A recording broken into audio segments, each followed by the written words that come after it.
Today we're going to discuss how to create unstoppable belief. And we're going to take a look at the success cycle or the belief matrix on how to get that accomplished. The success cycle is comprised of 4 boxes: potential, action, results, and beliefs. Now, I don't know how many of you are sports fans out there, but I'm sure you're familiar with professional basketball, and perhaps a few of you are even familiar with the Philadelphia 76ers. However, I am certain that everyone in this group is familiar with Tony Robbins. Back in December 2014, the Philadelphia 76ers were on the verge of holding a world record for having lost the most consecutive games, 17 in fact, and they were well on their way to losing that one as well. Most people considered them at this point a team of losers. However, a phone call was made and Tony Robbins came in to speak to the group. He spent 3 hours going over what I'm going to discuss with you in the next 10 to 15 minutes. So it's really critical that you pay attention, because this has a lot to do with what we're currently studying in the Think and Grow Rich group. If you're struggling with accomplishing goals, finances, work performance, relationships, or any other issues where you're not performing at the level you want, you can use this formula to turn around just about anything in your life. Tony calls it the success cycle. The first box is belief or certainty. It all starts with your belief and the feeling of certainty that you can succeed at something. In essence, a belief is nothing more than a feeling with references.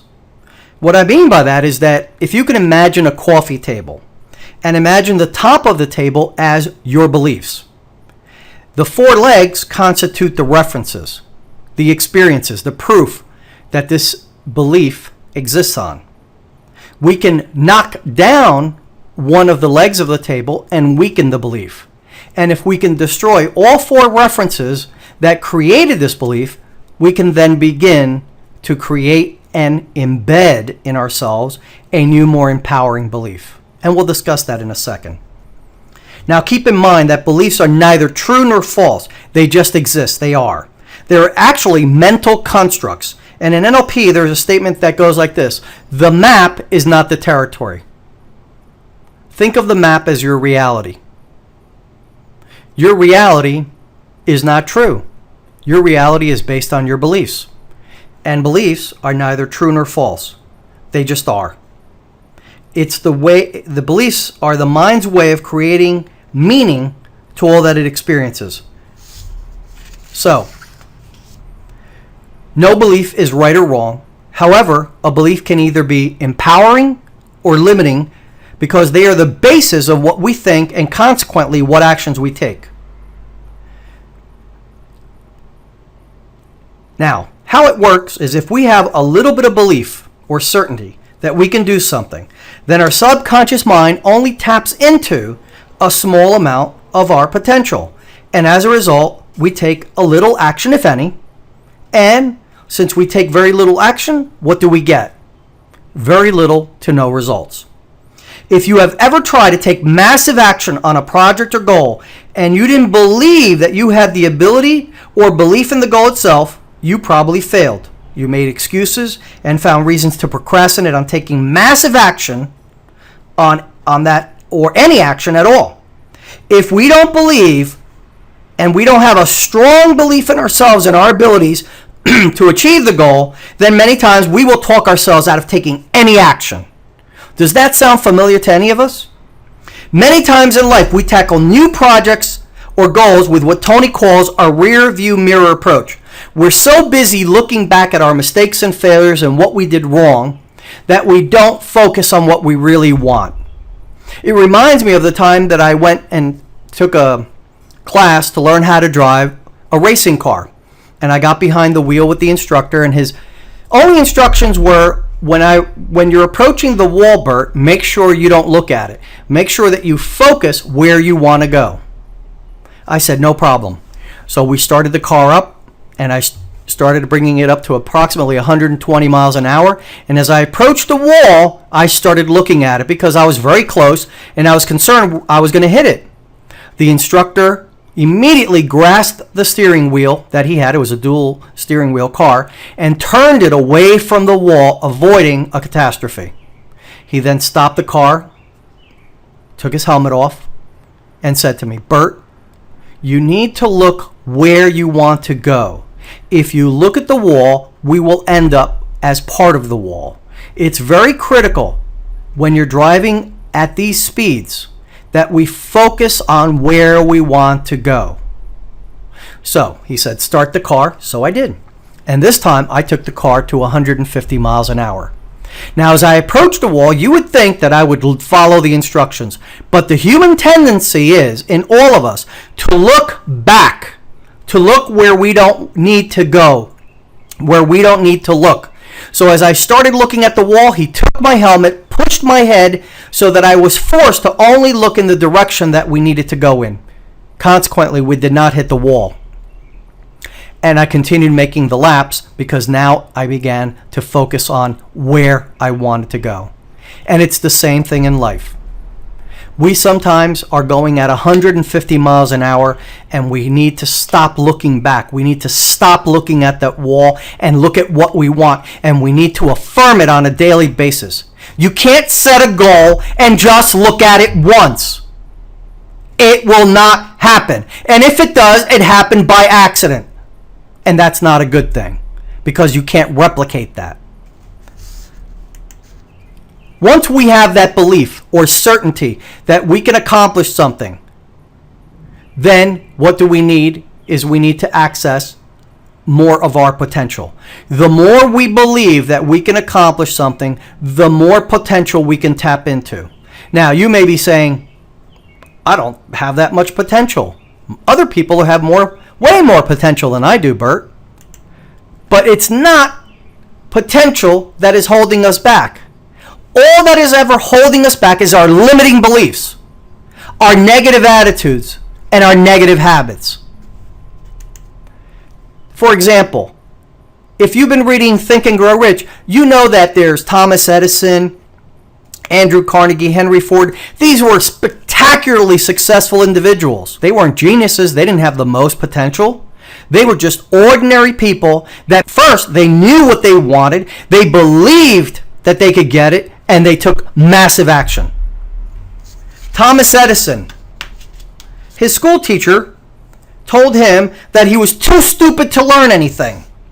He was fired from his first 2 jobs for being non-productive. Here's a man who held in his lifetime over 1,093 patents in his name, as well as patents in other countries, and he was told he was stupid.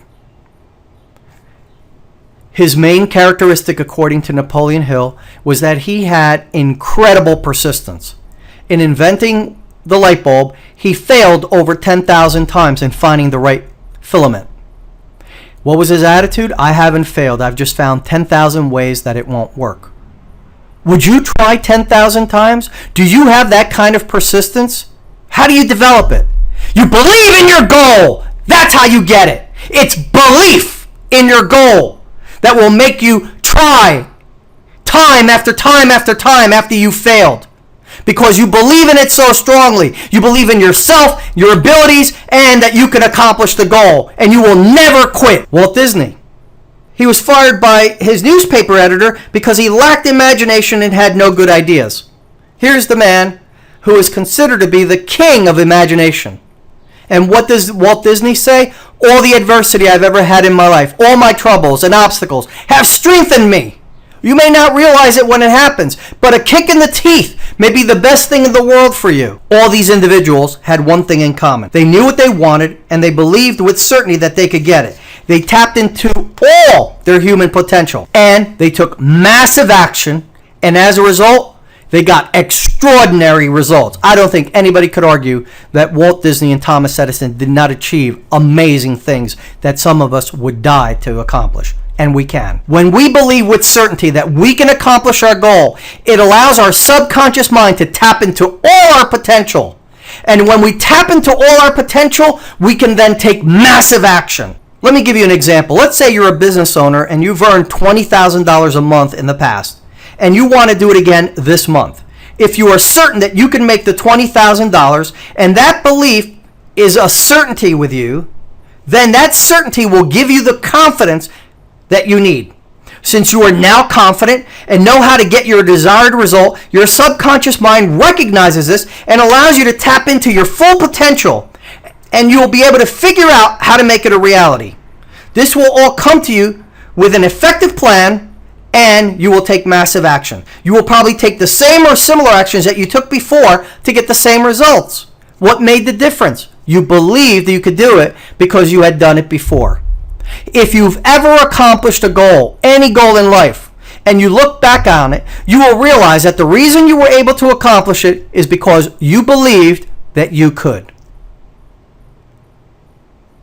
In the beginning of any undertaking, the difference between success or failure is whether we believe we can or cannot. Whether you believe you can or you cannot, you are right. And that brings us to results. Now that you have a belief with absolute certainty that you can achieve a certain result, you will be able to tap into your full potential and take the necessary actions to achieve the result you want. This is the same strategy or paradigm that all successful people have used, and it's why the rich get richer and the poor get poor. Because here's how it works. As you begin to believe that you can accomplish your goal, or you believe in yourself, you will tap into more potential.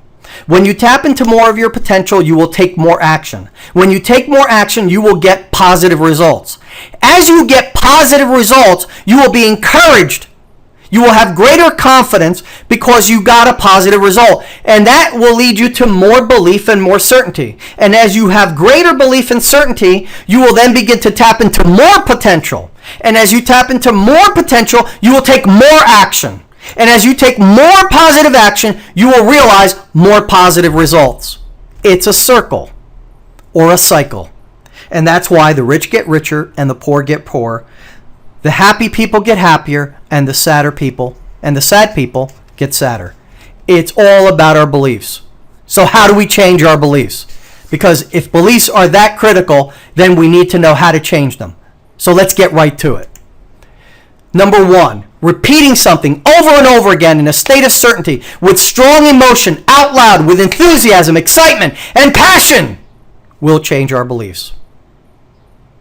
That's why you have been instructed in this group to write down your definite major purpose, your goal statement, your vision statement, whatever it is, in the present tense. You want to write down what your goal is. What is the work or activities, the primary ones, the top 3 or 4 that you must do every day in order to achieve that goal. And then once you achieve that goal, what are the rewards? What is it that you're going to get by accomplishing this goal? List 3 or 4 that benefit, that are about you, and 3 or 4 that are about others. Because many times we'll do more for other people than we will do for ourselves. But let's use both parts. And then finally, you want to make a statement of who you need to be. Because in order to change our limiting beliefs, we have to have new attitudes in order to generate new behavior. So if we believe we are lazy, if we believe we are stupid, we will never take action. So affirm what you want to believe. And you can figure out what are some of those things should be if you watch my personality test, which will indicate whether you're a lion, an elephant, a monkey, or a dolphin. And each of those personality traits are neither negative or positive. They're just about you and how you will react to any situation instinctively. So if you're a monkey like me, a promoter personality, you're great with people. You love being around people. And you like to take charge. But what do we hate? We hate to be scheduled. We hate to be organized. We hate to be disciplined. So in my statement, what do I say to make sure that I build that into my definite major purpose statement or goal statement? Well, here's part of it. I am a worthy, deserving man of action that easily and effortlessly accomplishes all my daily tasks. I am scheduled and organized, and I am consistently finding and driving massive traffic. What else do I say? I am disciplined, responsible, laser-focused, and punctual leader who completes all my tasks. Because I think very quickly and grasp things very fast, I have a problem with being flexible sometimes, or understanding, or patient. So one of my statements is, I am flexible, understanding, and patient in dealing with others. If I affirm that every day with passion, excitement, and enthusiasm, at least twice a day, and maybe a few other times silently, what will begin to change? My beliefs. I will then begin to believe that I am a flexible, understanding, and patient person in dealing with others. And then my behavior will be that of somebody who's flexible and patient in dealing with others. And then I will achieve my goal. Now, there's a second part. There's 2 steps to changing your limiting beliefs. And that second one will be revealed on Saturday on the Think and Grow Rich call at 11 a.m. Eastern Standard Time. Or if you're registered for the DMPS Goal Vision Statement Workshop on Thursday, July 11th at 7:30 p.m. So if you haven't registered for the workshop, get on it, because this thing is going to blow your mind. You're going to learn more stuff than you ever need. And by the time you leave there, you're going to have an unstoppable goal vision statement that you can begin to put in action immediately and use both of these steps that you're going to learn to change your beliefs and begin to take action. Massive action, and achieve extraordinary results. I hope you'll join us. I hope this presentation has helped you. If you have any questions, please post them in the comments below, or you can message me as well. Thank you very much.